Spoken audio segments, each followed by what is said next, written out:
The Falcons flew into Newcastle this afternoon, disappointed after going down to Brisbane in overtime. We just stopped scoring. It was sort of a free-flowing game early for us because we were running and subbing in and out, and all of a sudden they just started to come back, and we just weren't able to answer. It was a loss Newcastle would rather forget, and its 8th of the season. Just to be up by 18, 19 points and not come away with the win is very disappointing. So we're not very happy with the result, but we just have to accept it and go on from here. The weekend didn't start well. The first leg of the away doubleheader kicked off with a loss to Canberra on Saturday night. After leading at quarter time, the Falcons were outplayed and outscored as the match progressed, finally going down by 13. Next is the NBL Doomsday Double, a weekend trip to Perth and then to Adelaide. The Falcons haven't won a road match since Illawarra in round 1. We've got another tough double coming up, but I think these are 2 games we can easily get as well. Jonathan Upton, NBN News.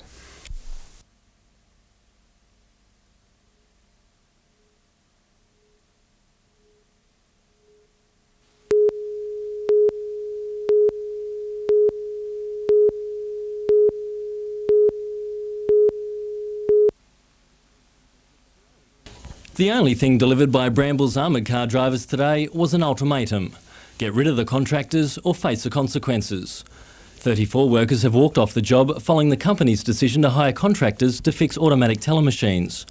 It comes after a weekend ban on the delivery or pickup of money from ATMs. The dispute's escalated now from a ban on automatic teller machines to a strike, which means there's no cash in transit services being provided by the members of Brambles Armoured. The union claims its members will lose up to $5,000 a year if the move goes ahead. Brambles has refused to make any comment. Late this afternoon, both parties appeared before the Industrial Relations Commission and have agreed to hold further talks. The strike finishes at 7 tomorrow morning. A more successful outcome for Blue Ribbon coaches, with drivers voting to stay on the road. A stop work meeting was held today after the company announced a scheme to give a $50 concession on a holiday for any customer who dobs in a driver. The company says it's not an attempt to get people to report mistakes, but merely a sweetener for those who have experienced problems with the service. The union has agreed to a 3-month trial. Richard O'Leary, NBN News.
The all-powerful genie and flamboyant Aladdin braved the rain and travelled around the mall on the backs of 2 very accommodating camels. Their brief sojourn delighted both young and old spectators. Everything went smoothly until hunger beckoned and one camel just couldn't resist a lunchtime snack. And when it was all over, there was no shortage of volunteers to help. This lavish live production is the Disney version of the classic rags to riches Aladdin story and boasts an impressive 46-member cast. With the show, I think people come, just to see the genie, Aladdin, Jasmine, those characters, and I think also to see how we were able to put it onto ice. Aladdin opens tonight at the Newcastle Entertainment Centre. Antonia Kidman, NBN News.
Newcastle is extremely well placed to become one of the world's leading centres in wetland management.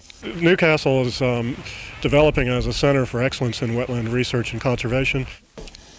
This was confirmed today by a visit from a delegation of student planners from the Royal Thai Government. The students attended a lecture at the Shortland Wetlands Centre and are in Australia as part of a 6-week short course on planning for sustainable rural development. The trip has been sponsored by the Australian Government through AusAid, and the students are hoping to get best practice information from our experts and apply this in Thailand. I'm hoping they leave here with a better appreciation of what wetlands are, why they're important, how they can incorporate wetlands into their day-to-day planning strategies for Thailand. Newcastle is in the unique position of being surrounded by a whole range of complex wetlands in the Hunter Estuary and is increasingly being recognised internationally as having sustainable management practices. Antonia Kidman, NBN News.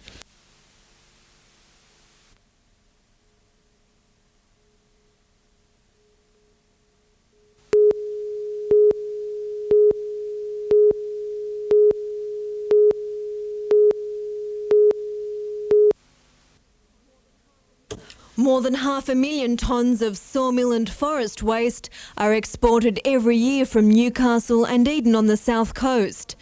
The Forest Products Association says it's time to start using that raw material here.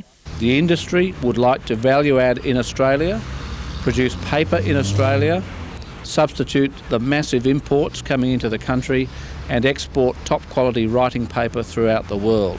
They're proposing the state government and industry conduct a feasibility study into small hardwood-based pulp and paper mills in Newcastle, Grafton and Eden. They have the infrastructure, they have water, they have the industrial framework, they have the skilled workforces, and in the case of Newcastle they have a workforce that is going to be looking for a new occupation.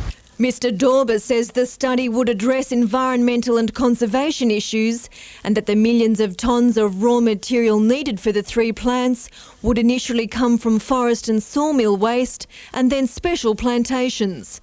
Private enterprise would be expected to inject around $800 million into each mill. Sarah Griffiths, NBN News.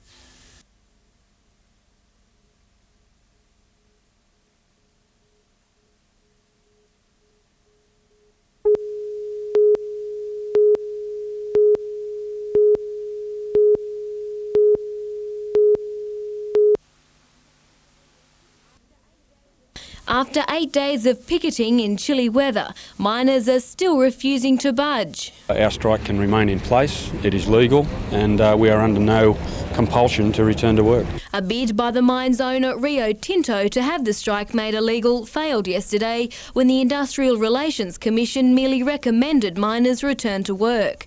While the decision was welcomed by the union, the company was also claiming a victory. I was delighted that the Commissioner recommended a return to work, and that's what we need to get the negotiations back on track. The dispute rages over enterprise bargaining, which the union and management have been negotiating for almost 2 years. The mine is the only one left in the Hunter with no enterprise agreement. Since the Commission's decision yesterday, both sides say they are willing to talk, but the stalemate continues. And we're prepared to start negotiations this afternoon. That doesn't necessarily mean, and it does not mean, we're prepared to return to work this afternoon, but there's nothing to stop us having negotiations. If there's an immediate return to work, we'll be complying with the recommendations. An early end to the strike, which is costing the mine $1 million a day in lost revenue, remains unlikely. Miners are expected to meet on Friday to decide when they will return to work. Simone Cobb, NBN News.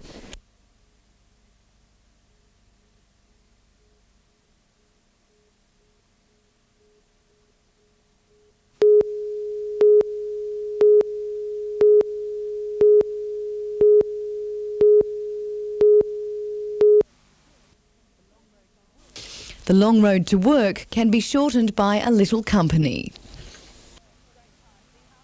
Great time. The half hour or 40 minutes we're in the car just goes so quickly, it's not funny. Sharing gossip is only one of the advantages. The Carpooling Project was picked up by the NRMA and the Newcastle City Council after a survey showed Hunter residents complained of high air pollution. It is the biggest problem in the city, and it's mainly caused by cars and not industry, which was interesting. So it's you and I who can actually make the difference. Nearly 150 workers were teamed up with fellow employees as part of the Clean Air 2000 program. Each group of 4 saved 134,000 kilometres during the 1-year period, cutting back on 33 tonnes of carbon dioxide. Organisers hope the concept will promote Newcastle in the international arena. With the results of this trial and the Novocastrians getting behind it, we believe that by the year 2000 we can claim and measure that we have the cleanest air in the world. Now other groups are getting on the bandwagon. Newcastle's John Hunter Hospital, the first to take up the reins and join the scheme. Vanessa Spark, NBN News.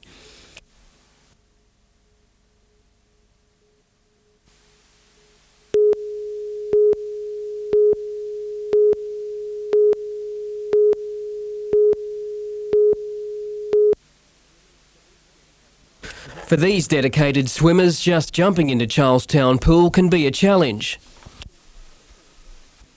The pool's heating system failed to cope in the recent cold snap, bringing a sudden end to the 30-strong squad's country and state championship preparations. It's not the first time the system has failed in cold weather, and club officials say the problem would be solved by simply enclosing the pool. Council will undertake a $10,000 feasibility study on enclosing the pool. However, the club now wants action. The council's competent at building things. Let's just go out and do something rather than spending a lot more money on talking about it again. There's more bad news for the club. Lake Macquarie Council plans to slug swimmers with a 23% increase in pool fees. It's really going to make people wonder whether or not they can afford to have their kids trained there or whether they've got to go somewhere else. The fees haven't been shifted in that area for 3 years, and there is a $5 discount on the monthly fee if the users pay at the beginning of the month. Blake Doyle, NBN News.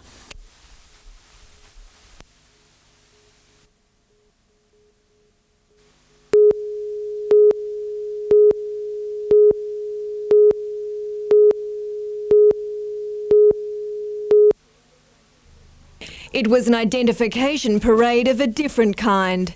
The new commanders and their support team, introduced by Chief Superintendent Terry Collins.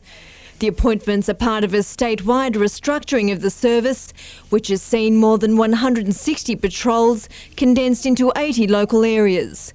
For the taxpayer, it's the chance to see some dividends on their investment in $1 billion service. The bottom line, in terms of what it means to them, is being able to provide a better service to the community by deploying more resources to address crime and problem areas within their communities. That's fundamentally what it's all about. And the pressure's on to perform. Later this year, Chief Superintendent Collins' position will be advertised internationally and he'll face reassessment next March. The 6 new positions replace the former local patrol commanders. There's now only 6 police zones within a region that stretches from Taree to Doyleson and out to Merriwa. At 33, John Trott is the youngest in the team and is keen to play a part in the reform agenda. I will be questioning a number of things that are operating in the patrol model currently so that I can get most of my police back out to frontline policing, which is where the community wants to see them. Most of the recruits are from other parts of the state, prompting criticism that locals have been overlooked. I would argue very strongly that they come equipped with better skills than a person that's come up through the ranks and stayed in the same location their whole service. They take up their posts on the 1st of July. Sarah Griffiths, NBN News.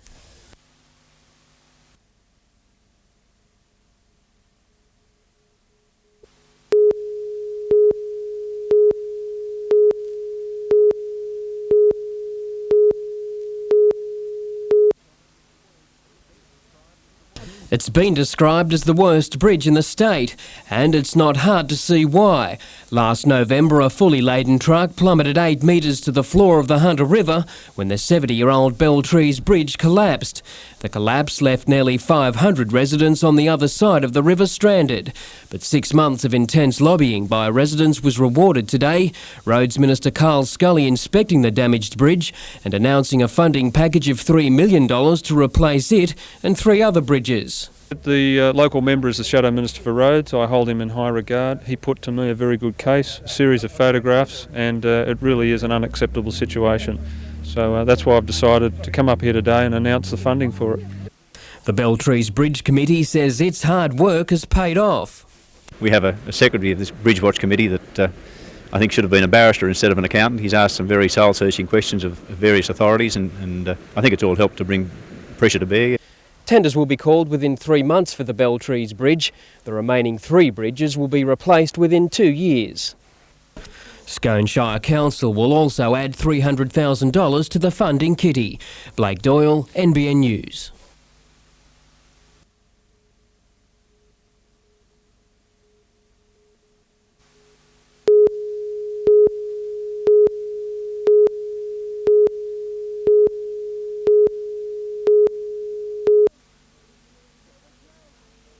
There was no honeymoon period for Dr. Smythe when he joined the Hunter Area Health Service in 1991. Brought in to manage a budget blowout, it was a difficult time, especially with the closure of Wallsend Hospital. Oh, well, obviously it was, particularly those first few days, but I've now made some great friendships with members of the Wallsend picket line, and I look forward to having a cup of tea with Barbara Hards before I go. Clearly, the 1.5-year-long picket is way behind him. Among the highlights of his time in the Hunter, the changes to community health services in the region. Now Dr. Smythe is calling it quits, taking up a position with the New South Wales Health Department at the end of July. It's with mixed feelings that I go, and in particular going down to Sydney, but there'll be someone there in the Department of Health in Sydney who's got a bit of Newcastle and the Hunter in him, and I'll always remember the Hunter.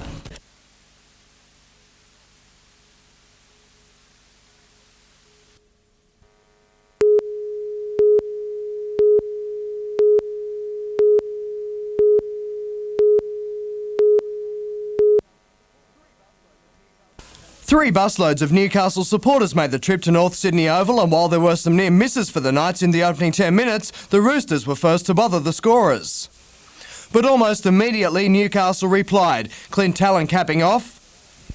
And when Kurt Rudder added the extras, the Knights led 6-4. With a 5-1 penalty count in their favour early on, the Knights had most of the first half possession. Sean Rudder made the most of it, before his brother confused everyone by missing the conversion. It ended up coming back to haunt. 10-4 at the break. Sydney City started the second half just as it did the first, and with only a couple of minutes left on the clock, the Roosters potted a field goal for an 11-10 lead. The Knights gave everything in one last roll of the dice, but just couldn't break through.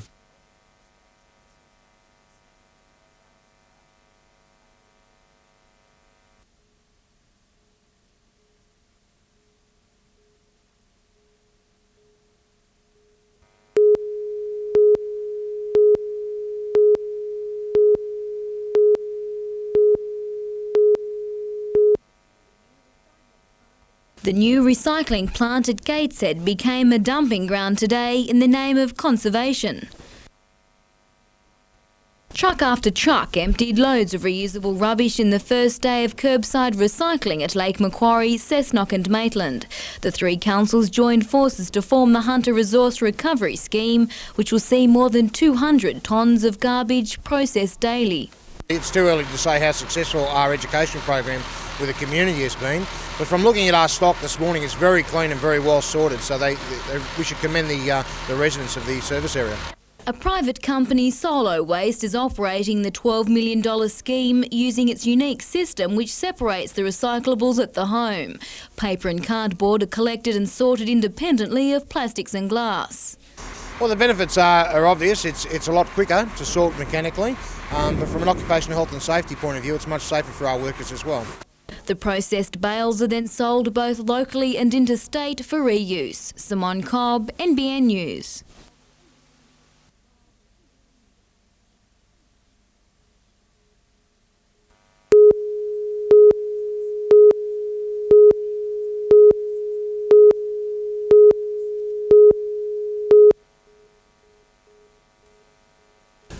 Heads were down on the Falcons' return to Newcastle after such a good start to the dreaded double on Saturday in Perth. All the hard work was undone by the 36ers. Yes, it's disappointing to lose by 40, but we come away splitting the Doomsday double, and there's a lot of teams that will go on that trip this year and won't come away with anything. Newcastle was never in the game last night. Everyone lost their intensity from the Wildcats clash, while some lost their cool as well. Adelaide took full advantage, Brett Wheeler landing a personal haul of 30. The 36ers home in a crushing victory 141-99. It was Newcastle's third biggest loss in club history.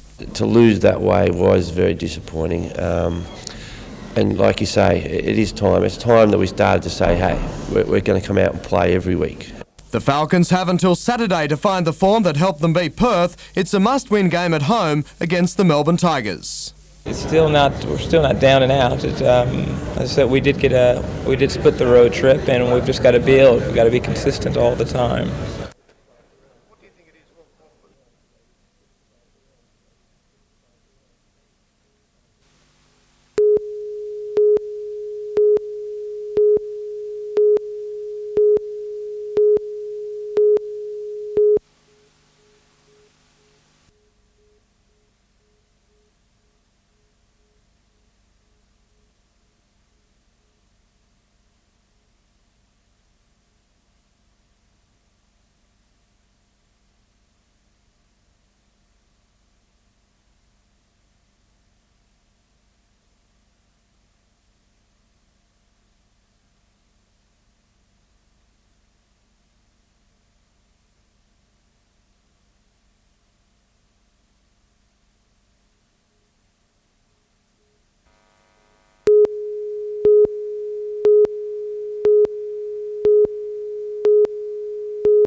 Earlier this year, the Belmont Sailing Club trialled a number of sailing boats designed specifically for people with disabilities. The trials proved successful, and today the club was able to launch the region's first Sailability Sailing Club. Introduce everyone to the sport of sailing. People with disabilities have basically never been out of a wheelchair all their life. They now have a chance to get out of their wheelchair, hop in a little sailing boat and go sailing. The club has taken delivery of 3 dinghies and hopes to double this number by Christmas. Sailability originated in the United Kingdom in the late 80s and has enabled thousands of disabled people to participate in the wonderful sport of sailing. The ingenious design is virtually uncapsizable due to a built-in buoyancy. It's simple to operate, enabling the passenger to steer with a joystick, and there's a special device which can be fitted for quadriplegics. Despite the choppy seas and chilling winds on the lake today, there were no shortage of volunteers to test sail in new dinghies. Antonia Kidman, NBN News.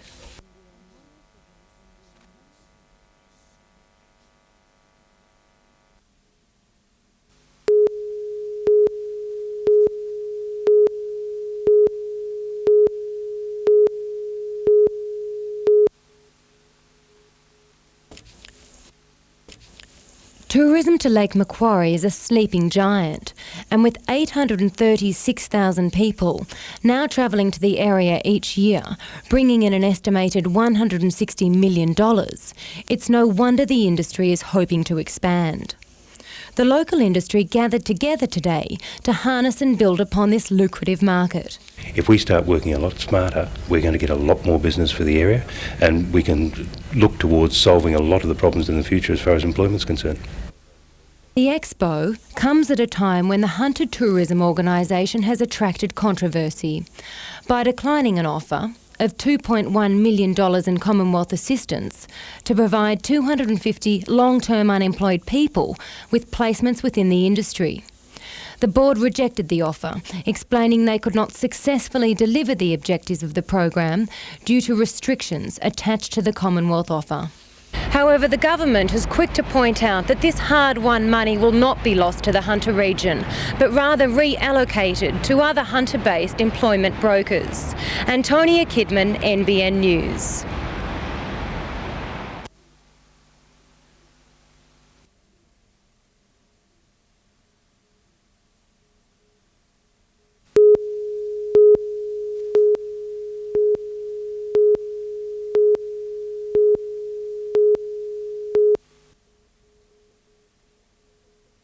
It's different from the usual playground equipment in a school, and that's exactly what Cessnock TAFE had in mind.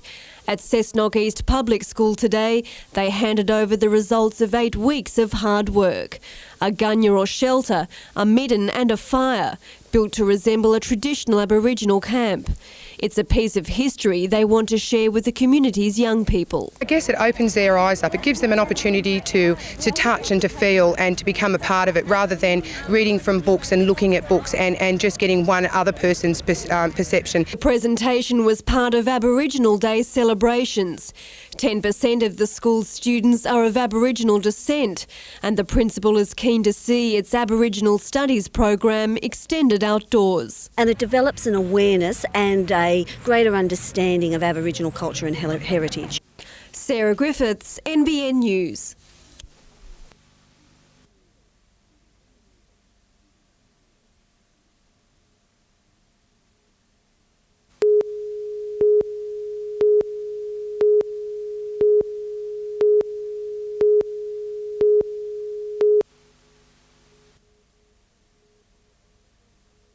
When you're covering the world on foot at a fast pace, any invitation to stop is gladly accepted. So this afternoon, 3 young runners from the international team popped into Plattsburgh Public at Wallsend for a quick chat and a breather. Welcoming the tireless trio were hundreds of students and Newcastle's Deputy Mayor. You get tired, but the inspiration that you get from the children and the mayors expressing their aspirations for peace is a wonderful inspiration. The Peace Run is organised every 2 years by the Sri Chimnoy Foundation, whose members promote world peace. The run started at the United Nations in New York in April, the Australian leg kicking off at Townsville early this month. The school found out about the event on the internet and was keen to be a part of the experience. It showed them that things that they can do in their classroom can make a difference in the world, in that they've had something to do with peace in Newcastle. The runners head off to Sydney tomorrow. Sarah Griffiths, NBN News.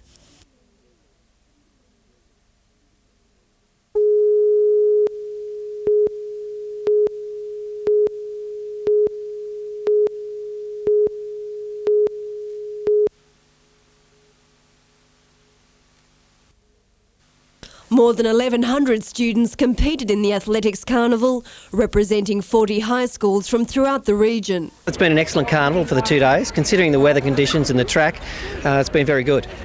The pressure to secure a place at the State Combined High Schools event in September clearly inspired some of the competitors. Records that have been standing for 30 odd years have been broken over these 2 days, so that's an outstanding achievement. National champion Daniel Izzard from Lambton High took out the 13 years boys 100 metre final. I'm happy that I won it, and I'm really tired. Running a close second was Todd Mulville, who broke a record in the 200 and 400 metre race. I've been training a little bit. I should train a bit more, but yeah, happy with that. The carnival was also a farewell for Marshaller Mick Jobbins, who retires after 38 years of giving his time to the event. Sarah Griffiths, NBN News.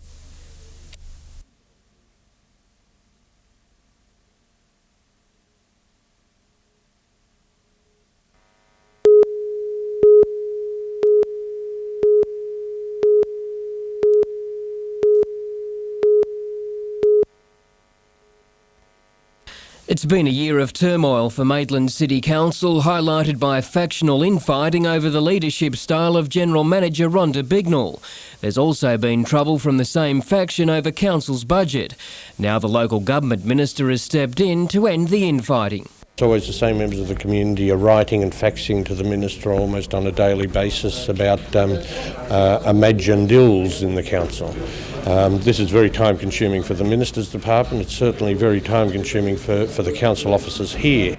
It's unclear at this stage whether there'll be a public inquiry into Council's operations. If there is, it could lead to Council's sacking. I've got nothing but the highest respect for the professional attitude of the staff of this council. But when they're being continually frustrated in trying to do their work, you can understand the frustration of not only the staff but of the department as well. Meanwhile, after 7 years in the planning, Maitland has moved a step closer towards a fully fledged basketball stadium. Plans for the $1.6 million facility to be built on 3 acres of land were handed to council today.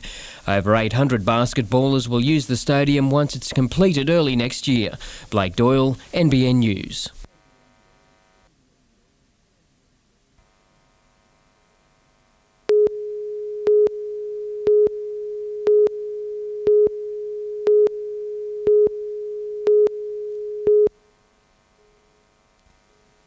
Queensland and Australian great Wally Lewis proved he was still the king of the kids at Newcastle's John Hunter Hospital at the launch of the Legends of League. He was joined by local hero Michael Hagan, who was a star for the Knights and now a leading figure in the Hunter Mariners camp.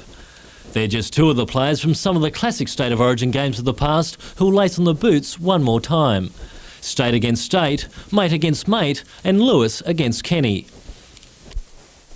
He still likes to leave me standing when he takes off, and I probably like to think that I can bump him out the way a little bit using a little bit of extra weight, about 30 kilos that I've got on him. So the rivalry between former Knights teammates Mick Hagan and Mark Sargent could be just as interesting, both now working for the Mariners in the same office. We have had a bit of a joke, and Sarge is already coming up with the bad back and the bad knees and so on. But I'm sure once it comes a bit closer to the date, he'll be pretty keen to get out there and do his best and probably get a hold of me into the bargain. Another relationship to be renewed, Blue supporters and infamous referee Barry the Grasshopper Gomersall. But there's no thoughts of making the once-a-year event into a permanent seniors tour like golf and tennis. No, I don't think there's ever a real danger of a seniors league tour, no doubt about that whatsoever. You've only got to look at the blokes the next day to discover that. They're trying to get out of bed, and 2 days later, I mean, they're absolutely on a slab of board. The Rugby League reunion will be played at Marathon Stadium in late September. More than half of the profits will go to the NBN Telethon for cancer research. Richard O'Leary, NBN News.